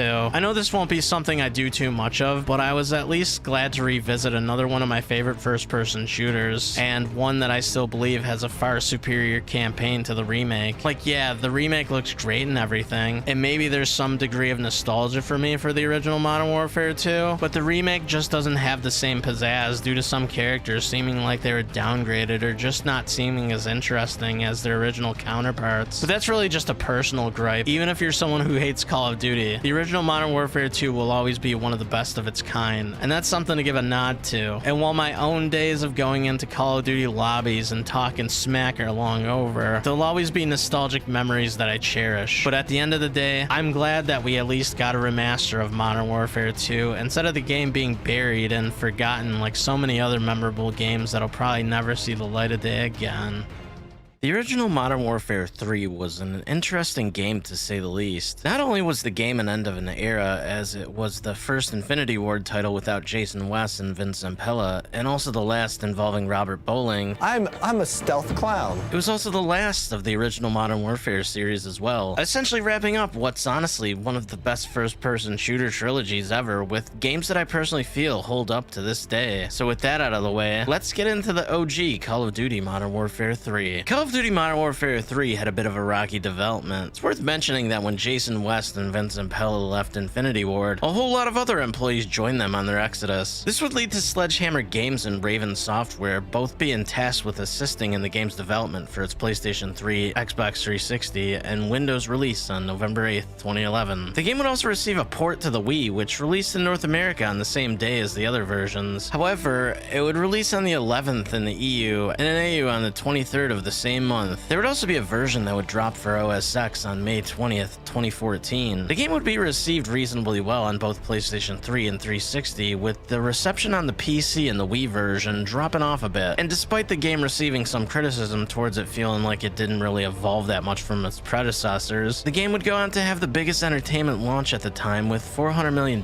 in sales in a single day, with the game itself also receiving multiple awards that included accolades like Best Shooter and Action Game of the Year. It's worth mentioning that something Modern Warfare 3 would receive praise towards was the online portion of the game, which actually changed a few things. In addition to the traditional kill streaks, you also had a new support tier streak as well as the specialist bonuses. As for what support was, you essentially got points towards streaks that didn't go away even when you died. It was all mostly stuff that you could use to support your team, like UAVs, counter UAVs, SAM turrets, and stuff like ballistic vests. And as for the specialists, this would essentially allow you to get more perks as you obtain more kills. It kind of just turned you into a multiplayer beast by the end of it. But anyways, that's all I really wanted to cover with the multiplayer. Like other games in the Call of Duty series, Modern Warfare 3 had also dropped with a couple different editions as well. In addition to the standard, there was also the hardened edition of the game, which included a 1-year membership of Call of Duty Elite. More on that later. As well as founder status, a steelbook case, a collectible field journal, and an animated theme for the PS3 or a Juggernaut avatar for Xbox Live. There would also be an Intel pack for Modern Warfare 3 available at the UK retailer Game. This thing came with a voucher for 4 hours of double XP, an exclusive avatar for the 360 or an exclusive theme for the PS3, art cards, and a strategy guide for the mission Black Tuesday. As with many of the Call of Duty games that dropped around this time period, there's also a Nintendo DS version called Call of Duty Modern Warfare 3 Defiance. Like many of the other DS versions, these basically served as companion narratives set in the same universe as the other entries. Outside of that, there was also a number of promotions for the game. This included a Modern Warfare 3 Turtle Beach gaming headset, a pair of sunglasses by the manufacturer Gunnar, a Municio billet earphone featuring the Modern Warfare 3 logo, a Logitech mouse and keyboard, and a limited edition Xbox 360, as well as wireless controllers and a headset. In addition to that, Modern Warfare 3 also had a special edition Jeep too. Not a lot to say, but this thing was designed with a Modern Warfare 3 theme in mind. There was also a V energy drink promotion in Australia that gave codes for downloads and previews, and there was also the Mountain Dew Game Fuel promotion for Modern Warfare 3. This thing featured a new tropical flavor exclusive for Modern Warfare 3, as well as the classic cherry. And in addition to that, there was also a Doritos promotion as well. It's worth mentioning that both Mountain Dew Game Fuel and Doritos offered codes to give double XP for the multiplayer. Swinging back around, Modern Warfare 3 also introduced Call of Duty Elite. This was essentially an online service with premium features that were exclusive to subscribers, with things like unique weapon camos and profile skins, as well as special player cards and emblems. Elite members would also receive DLC packs that would eventually be sold separate as well. This was for things like multiplayer maps and Spec Op missions. Speaking of Spec Op missions, and our last thing to cover before moving on, these were essentially solo or co-op missions that you could do. And then there was Survival. This is essentially a wave-based sort of thing like zombies, except you're fighting waves of soldiers and stuff. You can also do stuff like buy upgrades and whatnot to help your chances of lasting longer. It's pretty fun, and I actually like this mode a lot, to the point where I had to stop myself so I could actually go on and finish this video. But anyways, with all that out of the way, let's get into the recap of Call of Duty Modern Warfare 3. Modern Warfare 3 begins with a scene showing a little background on the previous events where we left off in the previous game, before we switch to Price and Nikolai rushing Soap through a building, yelling for a doctor, as we see visions from the prior game before we get the Modern Warfare 3 title. This is followed by a scene where we learn about Russians jamming rigs, neutralizing US air support in New York, with Delta Team call sign Metal being sent in close to get rid of the primary emission tower. This begins Black Tuesday, where we're playing as a dude referred to as Frost, who's inside of a flipped vehicle with team lead Sandman. Get switched on! We gotta move now!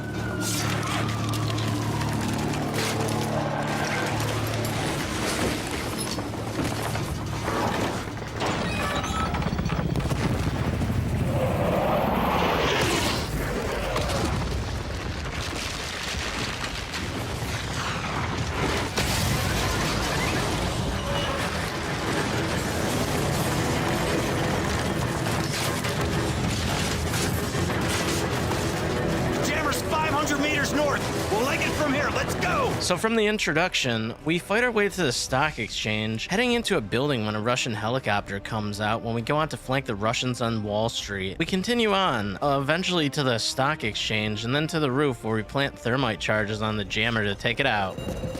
Burn it, Frost. Coming down.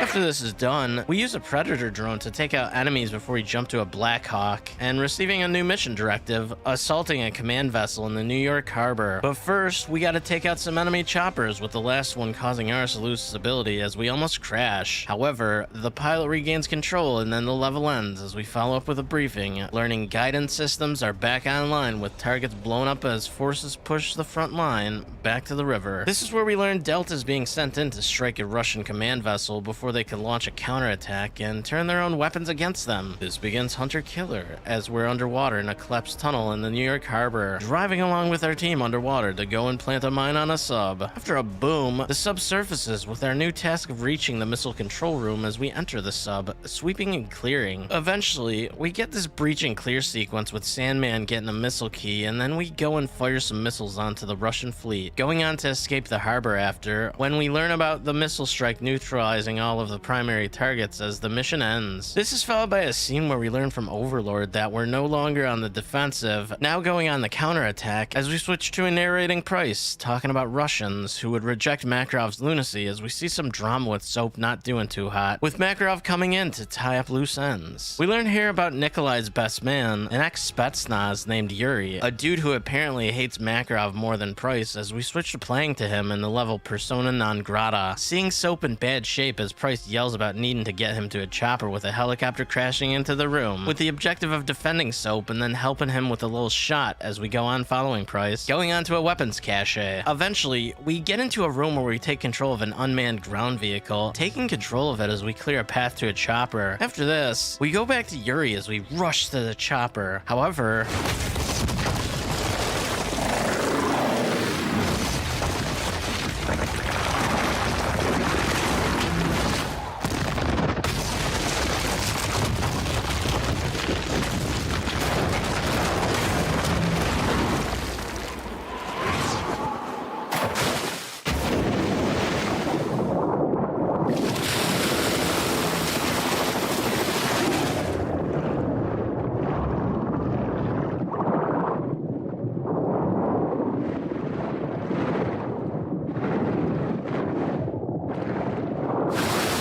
so Yuri ends up having to go for a little ride down a river, but luckily survives, which ends the level, with Price giving a small monologue about truth being a matter of perspective as we switch to playing as an FSO named Andrei Harkov in the mission Turbulence, where we go on escorting the president and moving to a guard position. So we see the president talking about peace here when the room's breached, with our new objective of leading him to safety. Along the way, however, we end up needing to go secure the president's daughter as well, after which, receiving an objective of leading the president to the safe room. However, this objective fails.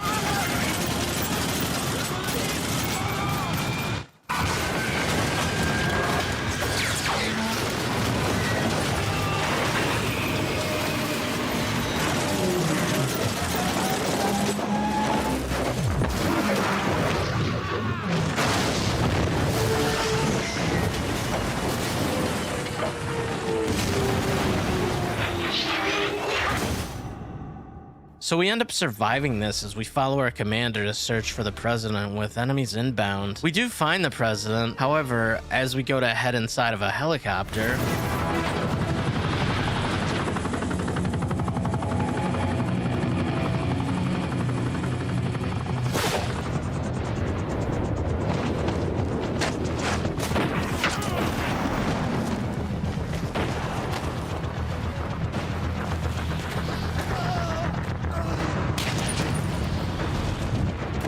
You know who I am? Yes. Then you know what I want. You're insane. Russia will take all of Europe, even if it must stand upon a pile of ashes.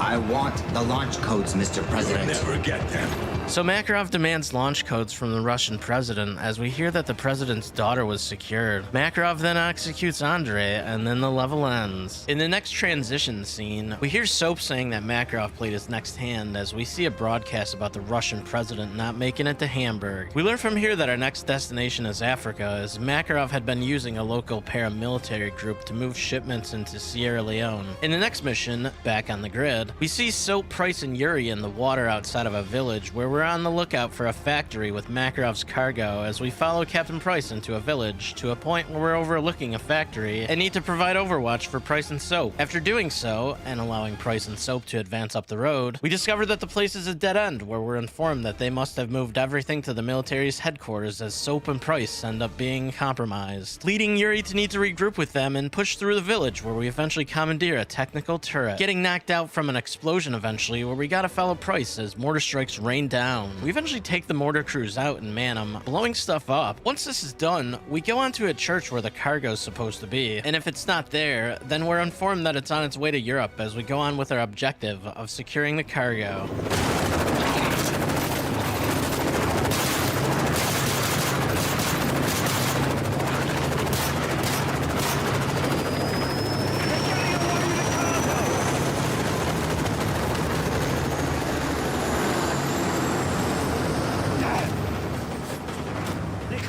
The shipment's gone. We missed our window. What about Makarov? Must have done a runner. Just get us out of here. Empty. So after this, we see that the cargo crate is empty and we switch on to playing as the Special Air Service, where we're informed about the French intercepting a message concerning a suspicious shipment headed for Britain, with the SAS being tasked with investigating Tier 1 threats. This is where we switch to the level Mind the Gap, as we play as Sergeant Marcus Burns with the mission beginning, where we see an overview of some trucks taken off, with one still at the docks, meaning we're gonna go and secure it by sweeping the area and then going on to open the truck to see what's inside. Surprise, however, it's empty, as we're then attacked, which leads us into chasing hostiles, eventually getting into the back of a truck where we go chasing after a subway car, which inevitably leads to a little accident.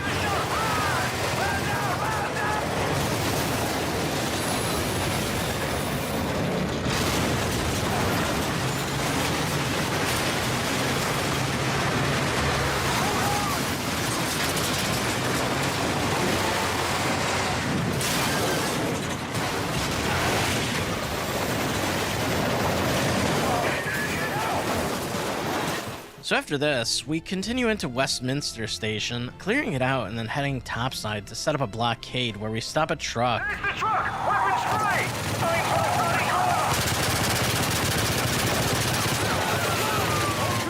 Clear! Base plate, the lorry's down. We're secure. What's the status on the others? Base plate, come in! Base plate, where are the trucks? So in this scene, we see a chemical attack with the following transition screen showing multiple locations that were hit, with a base in Ramstein being attacked by the Russian army. We learn here that the attacks were intended to pave the way for an invasion, with Delta being rerouted to Hamburg to rescue the US Vice President. This leads to the mission goalpost, where we're back to playing as Frost as we head in by chopper, eventually touching down and clearing the way for some tanks, being tasked with manning the minigun on one, where we roll out and take out targets, up until this point where we're in a parking garage and, well...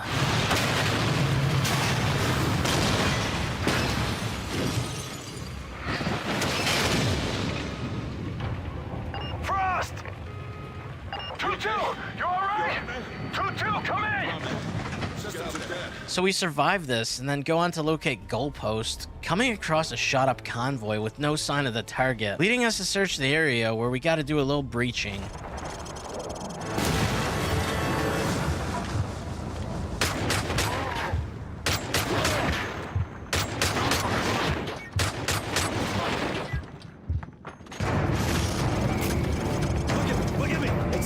So after we rescue the dude, we go to extract, ending the level. This has us switching to Yuri with a transition scene where we see Price contact Macmillan, who says that Makarov was behind the chemical attacks. Mac gives Price a location here of a delivery freighter traced back to Somalia, tied to a guy named Warabi, as we begin the mission Return to Sender, driving in and immediately having a blast away at dudes, and using a remote turret to thin the enemies, eventually going on to capture Warabi.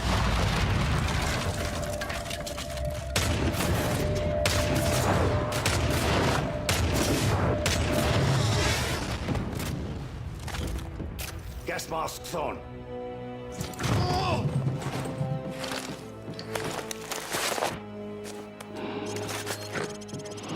Look familiar. No, please! Where's Makarov? Tell me and it's yours. Our contact with a man named Volk. We never met Makarov. Where's Volk? Paris! He oversaw the delivery in Paris! Right then. This is for the boys at Hereford. Nikolai, we're all be broke. We have what we need. Ready for exfil. So Price executes the dude after finding out about someone named Volk who was overseeing a delivery in Paris, and then we fight our way to an exfil. However, Nikolai's chopper comes and crashes down, which leads us needing to get to him. We eventually come across him, picking him up, and then head into a vehicle, driving off as we escape the enemy and ending the level. This leads to a transition scene with Price contacting Sandman, telling him about Makarov's bomb maker Volk, who's in Paris. We also learn that the guy is using something called Frigata Industries as a front to distribute WMDs, and that Price is heading to their European HQ. This is where we're told from Overlord that the GIGN was able to locate Volk. This begins the mission Bag and Drag, where we're playing as Frost, seeing that Paris had been hit with a chemical attack as we go on to rendezvous with the GIGN squad. Once we find them, we learn that the Russians had launched a chemical attack from a staging ground in the catacombs, and that Volk is believed to be there as well. We're then led to his location via the catacombs entrance as we follow the GIGN leader through the place, when we get a positive ID on Volk and end up having to chase after the dude. However, he looks like he's about to get away when we jump in a van and continue after him, with this section where we end up drilling his getaway vehicle.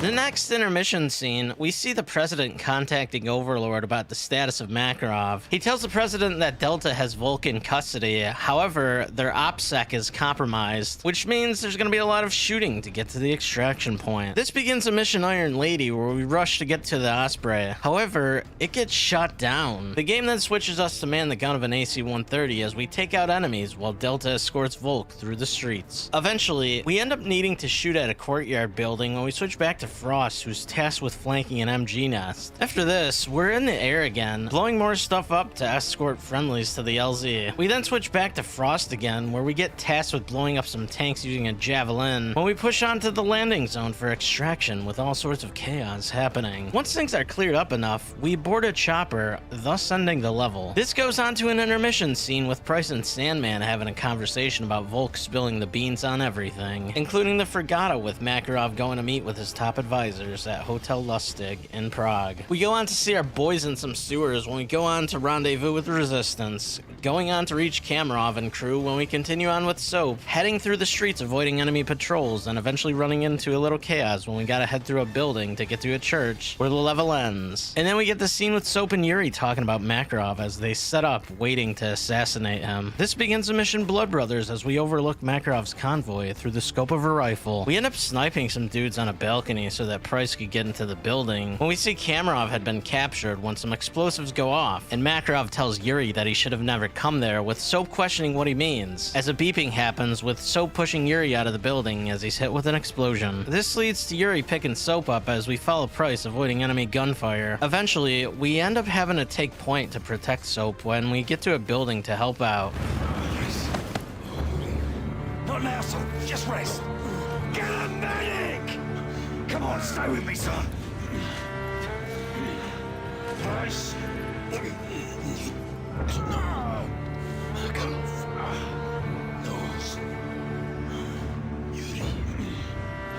Oh, no!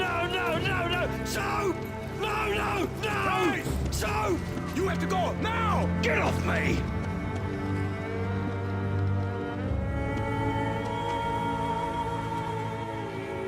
I'm sorry. So Soap is killed, which leads to us escaping. However,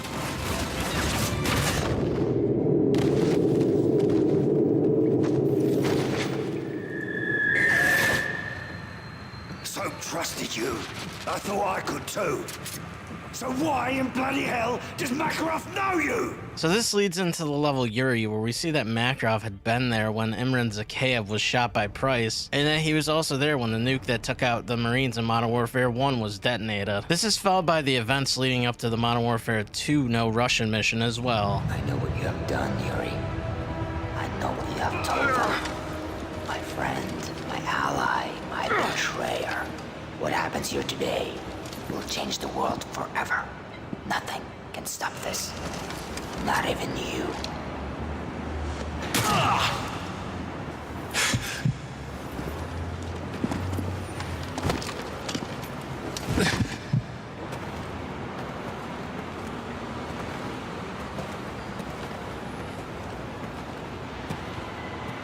Пока не докурить сигарету.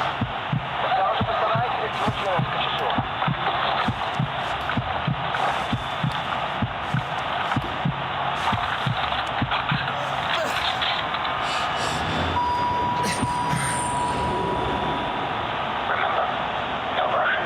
So Yuri says that he was a soldier of Russia and not someone who is willing to take innocent lives. This is where we go back to Price, who says that Yuri has bought himself some time, when this section ends with one where Price gets into contact with Mac about a location of a place where Makarov used to cache weapons at an old castle near Prague. Mac gives him the layout of the place, and then we begin the level Stronghold as we follow Price to find a way into the castle. Eventually, we hit this point where Price plants some C4, and then we go on to take out some guards before we move into this building where Price clears a room. When we go on to find a comm station, we go on to this point where we gotta time a blast with the sound of thunder as we do a little climbing with Price and eavesdropping on the enemy. For the last time, I will not bow to the demands of terrorist stocks. I will die before I surrender the nuclear launch codes. Makarov, I see. This is what we're dealing with, brothers. A stubborn old man hopelessly out of step with the changing world. Sir, still no response from the security room. Will change. Get down there. Find out what's going on. Alexei, has your intel been confirmed? Yes, sir. Our men are on the way to Berlin. Are you listening? The daughter is there. We will have her in a matter of hours. Keep me updated. Time to go. They must have found the bodies. This should buy us some time. So Price whips a grenade into the room when we make our escape, eventually hitting this section where we gotta parachute out to safety as the level ends. The following scene, we switch back to Delta where we have Sandman getting into contact with the Russian president's daughter, finding out her location. This begins the next level Scorched Earth as we head through a building with Sandman where he yells that we're overrun. This is when we cut back to a scene 20 minutes earlier as we land and go to provide overwatch. Once in position, we go and provide support for Granite Team by taking out targets, going on to mark tanks for destruction as well. Shortly after this, however, Granite Team gets blown up, which leads us having to go after them as we rappel down the building to hit the streets, as we go onto a bridge and push up a street when some chaos happens.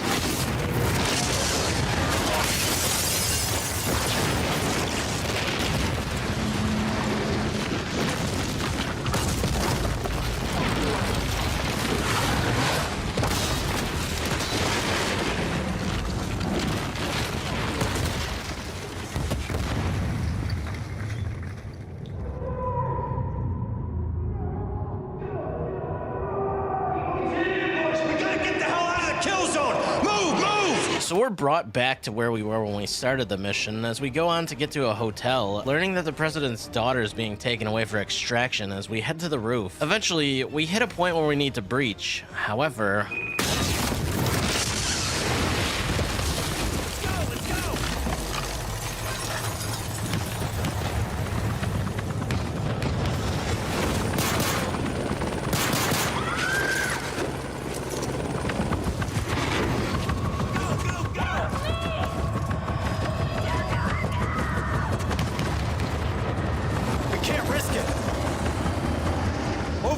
Negative precious cargo.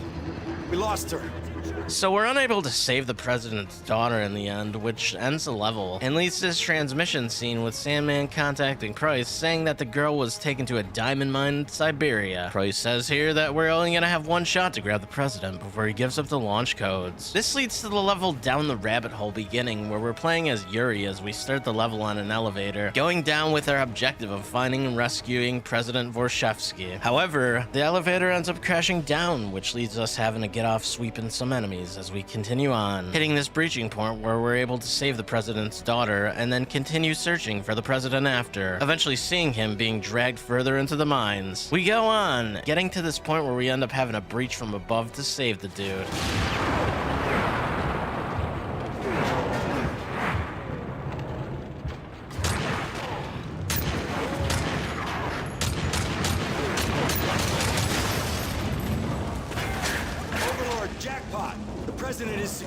We go on to secure the dude as we're swarmed by the enemy, with Sandman telling the chopper to come and get us below ground, with Delta sacrificing themselves so that we could get away. So after this, we overhear a broadcast about President Vorshevsky's return to Moscow, with peace talks between the United States and Russia, and also that Makarov is still at large and Price still wanting him gone. This begins the level Dust to Dust, where we're playing as Price with the objective of killing Makarov, as we pretty much go through this area unleashing mayhem on enemies, armored up as juggernauts. Eventually, we hit this point where we gotta go up an elevator, having to drop a helicopter. However, it ends up crashing into the elevator, causing us to need to shed our armor. Going on, we get this timer with Makarov making us escape as we rush onwards to kill the dude. However...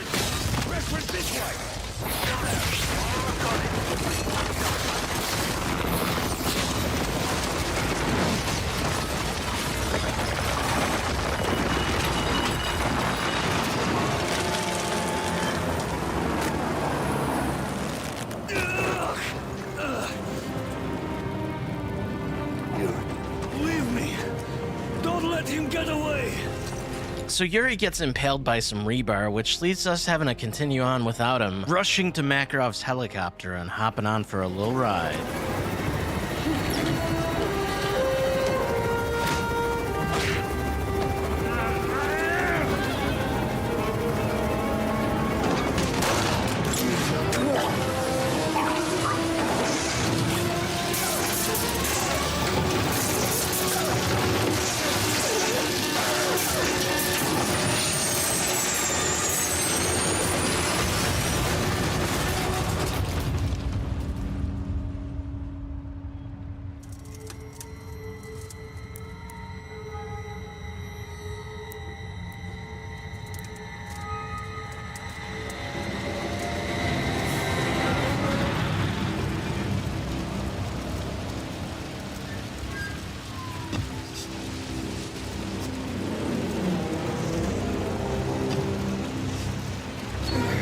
So Makarov and Price survive the crash. However, Makarov ends up gaining the upper hand, about to execute Price, when Yuri distracts him and gets dropped in the process. This leads to Price getting the opportunity to get the jump on Makarov, finishing him off when we see the scene go on with Price enjoying a cigar, which ends Call of Duty Modern Warfare 3, my friends.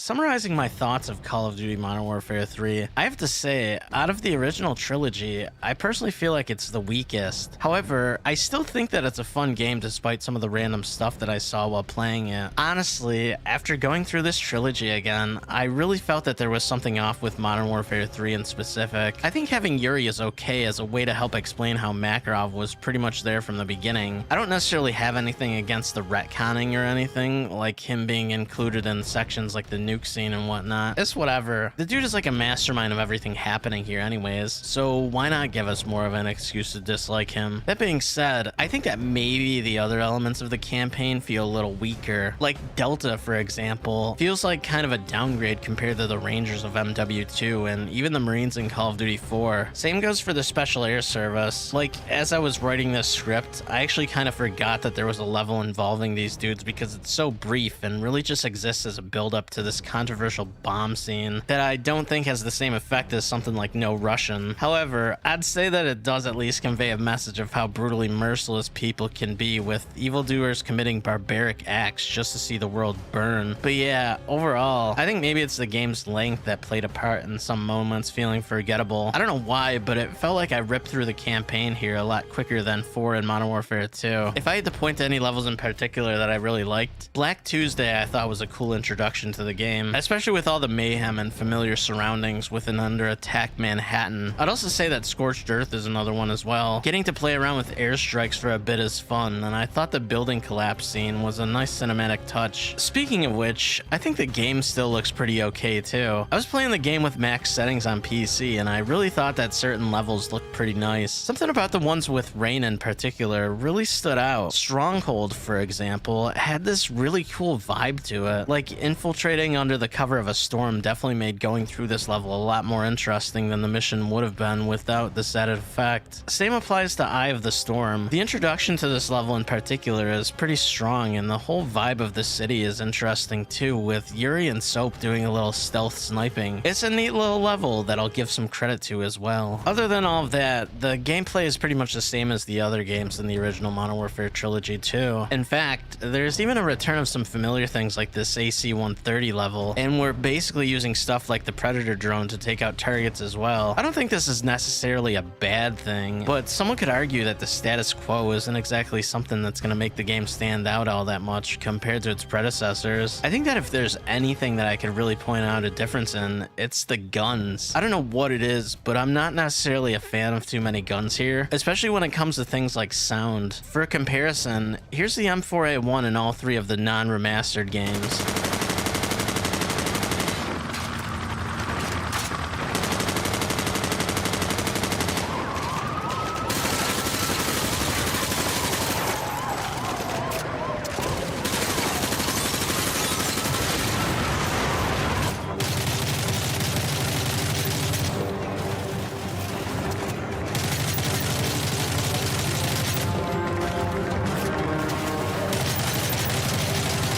That maybe this could be a preference thing, but I actually prefer Modern Warfare 2's M4A1 sound, and really, the sounds of a lot of other guns a lot more than some of the Modern Warfare 3 counterparts. It isn't to say that they sound terrible, but there's something that doesn't really sit right with me for the Modern Warfare 3 audio. Voice acting is still good here. There's some changes to characters like Nikolai, but Soap, Price, and Makarov are still the same. Still good too. You got a return of Craig Fairbrass in the game as well, doing the voice of Wallcroft here, but in addition to the familiar stuff, we got people like William Finkner and Idris Elba. It's all top-notch performances again, like the other games in the original trilogy. Good stuff here. I'll also add that the game's music is still good too. Again, I wouldn't say that it's better than Modern Warfare 2 or Black Ops, but there's a lot of catchy tracks. Like, I could say I'm a fan of the Delta and Inner Circle spawn themes from the multiplayer, which I believe is bits of the Hamburg Invasion and Special Forces tracks. The Special Air Service theme is also good too, so I'd go with all those as my top 3 in the game. And I'd also give some credit to the GIGN theme as well, because that one goes hard too. So with all that out of the way, I'll take a moment to point out any flaws I saw with Modern Warfare 3. I think that the first thing that I can point to is that I mainly saw the narrative as being a step back from the previous 2 games, which I already kind of alluded to. However, I still don't mind the game. Like, if you look at the original trilogy as a collective whole, it's still a good way to end, since pretty much everything has been taken care of with the death of Makarov. But if I was to look at something else, maybe it's just some of the weird stuff that I saw. I don't know what the heck was going on, but there was a few moments where I saw floating bodies in midair after they died. I don't know if this is something that only PC players got to bask in, but damn. Not very good for immersion, that's for sure. So in closing, the original Modern Warfare trilogy as a whole is truly special. I think that even if Modern Warfare 3 is a step back from the previous 2 entries, that doesn't really take away that the game is still pretty fun to play. I mean, really, all the games are good in their own ways, so you can't really take away from that too much. I think that the most interesting thing about Modern Warfare 3 is that it could have been a drastically different game had it not been for the drama that happened between Activision and Weston Zampella. But even then, I think the ending is still a fitting one since it ties up the Makarov loose end. Do I think that it could have been better? Probably. But all things considered, and compared to a lot of the other later entries, this game is still masterclass. And honestly, at the end of the day, that's what continues to make the original Modern Warfare series special. It's an epic trilogy with games that raise the bar of the FPS genre, and that's something that'll help these games stay relevant and continue to stand out amongst the reboots.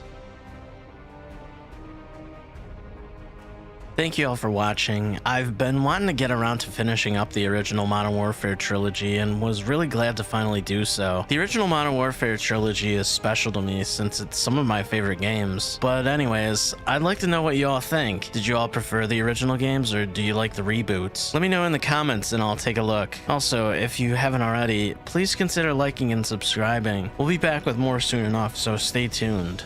Until next time, peace out.